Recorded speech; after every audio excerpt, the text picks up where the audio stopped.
जय हिंद दोस्तों पाकिस्तानी पीएम की इंटरनेशनल बेइज्जती, मैंने ये थंबनेल लगाया है। उसके पीछे का रीज़न क्या है? क्योंकि इस समय पर मामला ये है कि पाकिस्तान के पीएम जो हैं वो नवाज़ शरीफ के छोटे भाई शहबाज शरीफ, जो बहुत ही पॉलिटिकल टर्मोइल के बाद जिस तरीके से पीएम बने, नाम भले ही आगे बढ़ रहा है लेकिन क्या वो जेन्युइनली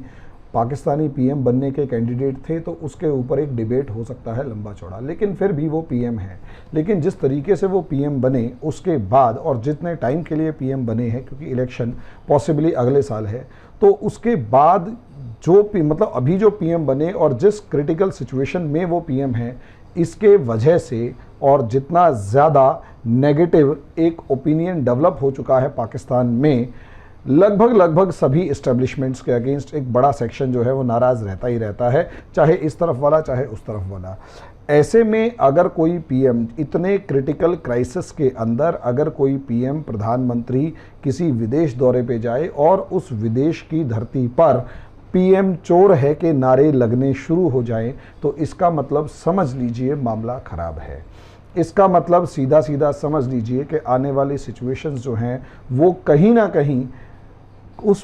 पर्टिकुलर कंट्री की बहुत बुरी हैं। मैं इन्हीं चीज़ों के ऊपर डिस्कस कर रहा हूं कि असलियत में ये जो नारे लगे, पाकिस्तानी पीएम चोर है के, मुर्दाबाद है के, और न जाने इनके ऊपर क्या क्या आक्षेप लगे, आरोप लगे, उनके ऊपर मैं पूरा डिस्कशन करूंगा कि उसके पीछे का रीज़न क्या है। लेकिन उससे पहले छोटी सी एक रिक्वेस्ट कि अगर आप लोगों को मेरे वीडियोस पसंद आते हैं तो मेरे चैनल को लाइक करें, सब्सक्राइब करें, शेयर करें, बेल आइकन ज़रूर दबाएं ताकि मेरी ये वीडियोस आप तक जल्दी से जल्दी पहुंच जाएं। दूसरा दोस्तों, अगर आप यूपीएससी की तैयारी करना चाहते हैं तो फ्रेशर्स के लिए यूपीएससी की तैयारी शुरू करने की एक बेस्ट अपॉर्चुनिटी है। कुछ ना करें, हमारा एनसीईआरटी कंसेप्टर बैच ज्वाइन करें। बहुत ज़्यादा नहीं, 500 पर मंथ इसकी हमने बेसिक फीस रखी है। तो जितना जल्दी हो सके आप अपने आप को इसमें एनरोल कराएं। नीचे दिए गए नंबर पर, या चलो मैं ही लिख देता हूँ, इसमें नंबर लिखना भूल गए, 9407 ये नंबर है, इस पर कांटेक्ट करें, या फिर हमारी जो ऐप है स्टडी टेबल, उसके ऊपर जाकर आप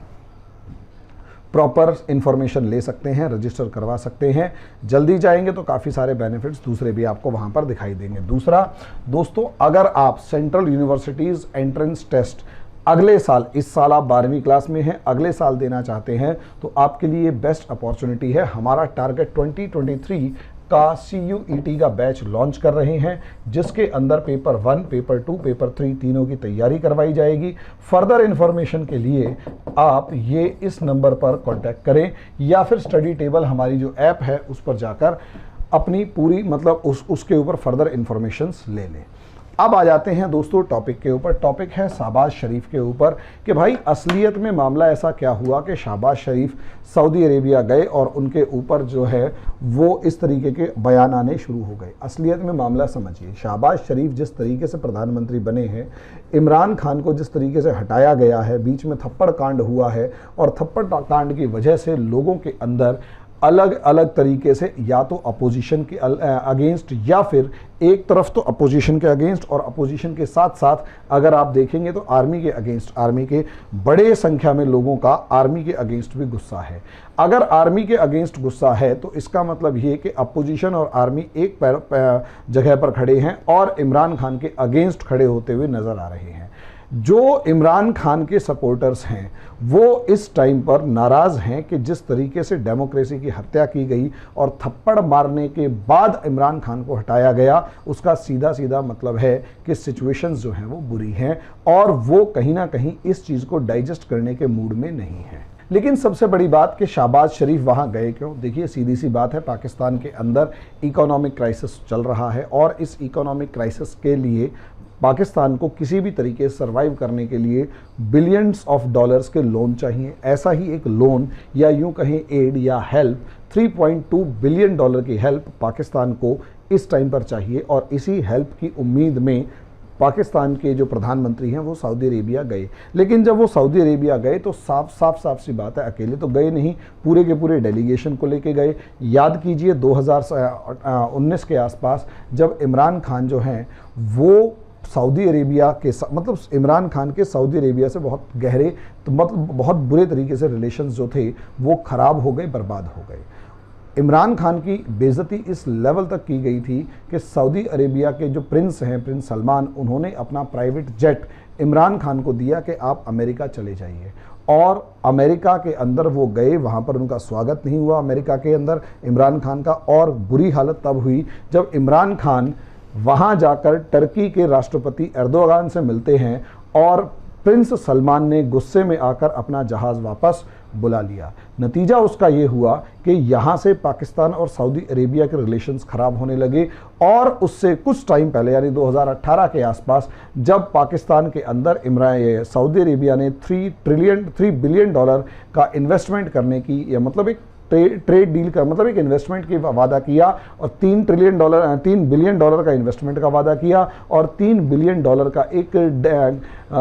क्रेडिट दे दिया कि आप $3 बिलियन का जो तेल है वो उधार में हमसे खरीद सकते हैं। जब ये सिचुएशन आ गई तो वो जो $3 बिलियन का जो इन्वेस्टमेंट था सऊदी प्रिंस सलमान ने वो रोक लिया, और साथ साथ जो $3 बिलियन का इन्वेस्टमेंट का वादा किया गया था वो तो रोका ही, वो जो क्रेडिट लाइन थी वो भी ख़त्म कर दी, जिससे पाकिस्तान में और ज़्यादा क्राइसिस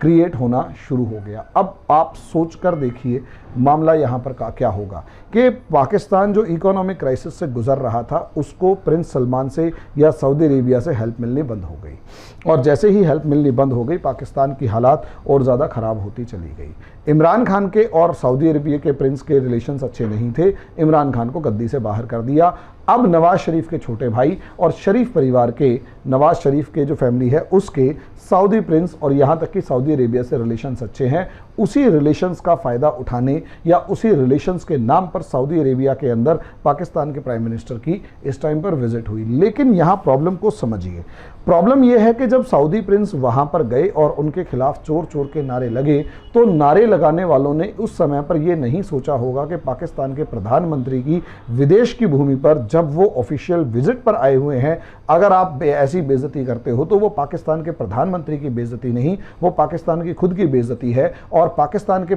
खुद की जो बेइज्जती होगी उसका सीधा सीधा मतलब ये है कि उन लोगों की बेइज्जती है जिन्होंने नारे लगाए। अब यहाँ अंदाज़ा लगाकर आप देख सकते हैं कि वहाँ उस समय पर लोग कितना ज़्यादा गुस्से में होंगे, जो कि अपने देश की बेइज्जती करते हुए भी देर नहीं लगा रहे और कहीं ना कहीं अपने देश की बेइज्जती और खासकर अपनी ही इंसल्ट करवाने पर तुले हुए हैं। लेकिन उन्हें लगा कि प्रधानमंत्री की बेइज्जती की गई है। लेकिन ऐसा होता कब है? ऐसा तब होता है जब लोगों का डेमोक्रेसी में से भरोसा खत्म हो जाता है और वो डेमोक्रेसी से ऊपर अपने उस लीडर को सोचना शुरू कर देते हैं जिसको वो सपोर्ट करते हैं, और वो अपने उस लीडर को उस हद तक सपोर्ट करते हैं कि उसके अलावा वो प्रधानमंत्री की कुर्सी पर किसी और को बैठे हुए देखना ही नहीं चाहते, और उसके अलावा वो देश के अंदर बाकी जितने भी लोग होते हैं उन सबको चोर, डाकू, लुटेरा, बेईमान वगैरह टाइप का जो भी है वो सब समझ रहे होते हैं। उसकी एक एक्सट्रीम सिचुएशन तब होती है तो जब, और ऐसा ये नहीं है कि एक ही पर्टिकुलर बंदे के साथ होता है। जैसे इमरान खान के सपोर्टर्स होंगे,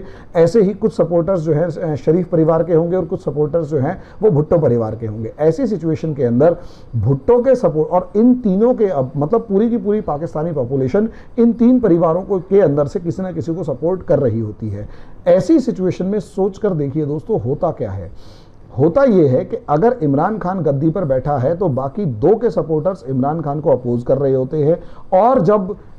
शरीफ गद्दी पर बैठे तो उसके बाद बाकी दो यानी इमरान खान और भुट्टो के सपोर्टर से जब अपोज कर रहे होंगे, और जब भुट्टो गद्दी पर बैठेंगे तो बाकी दो के। शॉर्ट में कहने का मतलब ये है कि नापसंदगी जो है वो मेजॉरिटी के अंदर अपनी सरकार के खिलाफ बनी रहती है, और जब वो नापसंदगी बनी रहती है तो उसका सीधा सीधा मतलब ये होता है दोस्तों कि वो कहीं ना कहीं देश हित से, और ऐसे में यहाँ पर नेताओं की मेच्योरिटी मायने रखती है कि भाई इंडिया में भी ऐसा ही है कि जो मोदी सपोर्टर्स है वो कभी भी राहुल गांधी या किसी भी दूसरे नेता को गद्दी पर बैठे हुए देखना नहीं चाहेंगे, और जो मोदी विरोधी हैं या जो केजरीवाल के समर्थक हैं वो मोदी को कभी भी गद्दी पर बैठे हुए देखना नहीं चाहेंगे, और जो राहुल गांधी के समर्थक हैं वो भी मोदी को कभी गद्दी पर बैठे हुए देखना नहीं चाहेंगे। लेकिन क्योंकि जो डेमोक्रेसी रिजल्ट देती है, हमारे यहाँ डेमोक्रेसी मजबूत है, तो जो रिजल्ट आता है सभी के सभी लोग उसे सपोर्ट कर लेते हैं, और वो नारे केवल और केवल चुनाव में, देश के अंदर जब चुनाव हो रहे हों तब लगाएं तो ठीक है, बाकी कभी भी ये नारे लगते हुए या सुनते हुए हमारे को दिखाई नहीं देते। उसके पीछे का लॉजिक यही है कि हमारे यहाँ आम आदमी को डेमोक्रेसी के अंदर भरोसा है। भले ही हमारे को हमारे प्रधानमंत्री व्यक्तिगत तौर पर फूटी आंख ना सुहाते हों, लेकिन वो प्रधानमंत्री हैं तो हमारा उनके लिए सम्मान है। और वो सम्मान इस कदर होता है कि हम लोग उनका वो मजाक नहीं उड़ाते या वो गलत काम नहीं करते जो कि हमारे को नॉर्मली वहां पर देखने को, मतलब जो इस समय पर पाकिस्तानियों के द्वारा सऊदी अरेबिया के अंदर देखने को मिला है। अब यहां होता क्या है कि हर किसी नेता के सपोर्टर्स अपने ही नेता को प्रधानमंत्री बने हुए देखना चाहते हैं और दूसरे नेता को आफूटी आंख नहीं देखना चाहते। नतीजा उसका यह है कि यहां इन सोसाइटीज और सपोर्टर्स के ग्रुप के बीच में क्लियर फॉल्ट लाइन डेवलप हो जाती है, दरार पड़ना शुरू हो जाती है। दरार का मतलब यह होता है कि वो अपने पर्सनल जो रिलेशंस हैं उनको भी पार्टी के रिलेशंस के ऊपर ताक पे रख लेते हैं और यह कहीं ना कहीं एक दूसरे के बीच में दूरियां बढ़नी शुरू हो जाती हैं। यहां से होता क्या है, यहां से कोई भी जो दूसरा प्रधानमंत्री है या कोई भी प्राइम मिनिस्टर है, जब भी वो किसी भी तरीके का कोई भी डेवलपमेंट प्रोजेक्ट शुरू करेगा, दूसरे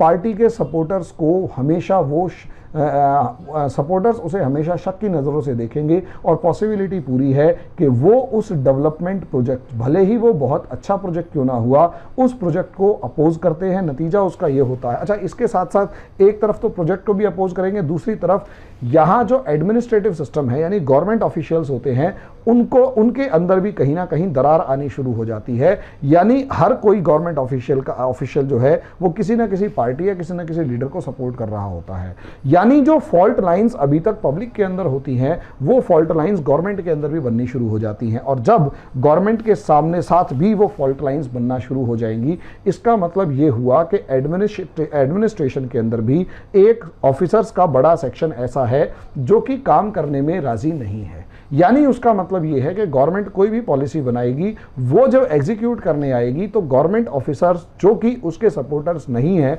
वो उस पॉलिसी को ठीक ढंग से इंप्लीमेंट नहीं करेंगे। नतीजा उसका यह होगा कि जो रिक्वायर्ड रिजल्ट्स गवर्नमेंट की किसी भी पॉलिसी के होने चाहिए वो रिक्वायर्ड रिजल्ट्स नहीं मिल पाते। नतीजा उसका यह है कि पॉलिसी जो है ग्राउंड लेवल पर एग्जीक्यूट नहीं हो पाती, रिक्वायर्ड रिजल्ट नहीं मिल पाते। नतीजा उसका यह है कि रिफॉर्म नहीं हो पाते, और अगर रिफॉर्म नहीं हो पाएंगे तो पूरे का पूरा सिस्टम जो है वो कोलैप्स करना शुरू कर देता है, और यहीं से जो देश है वो बर्बादी की तरफ बढ़ना शुरू हो जाता है। पाकिस्तान के साथ भी कमोबेश यही हो रहा है, क्योंकि पाकिस्तान के लोग इस समय पर अपनी ही पॉलिटिकल पार्टीज के लिए इस हद तक इंटॉलरेंट हो चुके हैं कि वो एक पॉलिटिकल पार्टी का सपोर्टर दूसरे पॉलिटिकल पार्टी के लीडर को फूटी आंख भी नहीं देखना चाहता,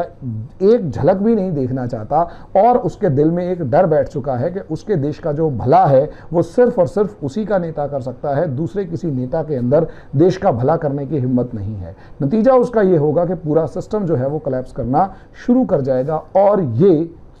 किसी भी देश की बुरे हाल जो श्रीलंका का इस समय पर हो रहा है, नेपाल धीरे धीरे उस समय पर उस तरफ बढ़ रहा है, किसी भी देश का इस तरीके से जो हाल है वो होते हुए देर नहीं लगती है। ये हाल होते हुए देर नहीं लगती है। अब आगे क्या होता है दोस्तों वो तो वक्त बताएगा, लेकिन मेरा अपना असर्शन यही है कि मतलब एनालिसिस यही है कि किसी भी तरीके से इस समय पर पाकिस्तान के अंदर जो क्राइसिस को कंट्रोल करने के एफर्ट हो रहे हैं उनकी जनता ही उन एफर्ट्स को अपोज कर रही है, तो ग्राउंड लेवल पर वो एग्जीक्यूट होते हुए नज़र नहीं आ रही है। आपको इस एनालिसिस के अंदर क्या आपके विचार हैं वो मुझे ज़रूर बताएं। हमारा जो एक क्रिटिकल एनालिसिस खासकर फॉरेन पॉलिसी के इश्यूज़ पर होता है उसके ऊपर आप भी डिस्कशन का हिस्सा बने, कमेंट करें और हमारे पेज को लाइक और सब्सक्राइब तो करें, उससे ज़्यादा आपको भी बेनिफिट होगा, हमें भी। अभी के लिए इतना ही, धन्यवाद।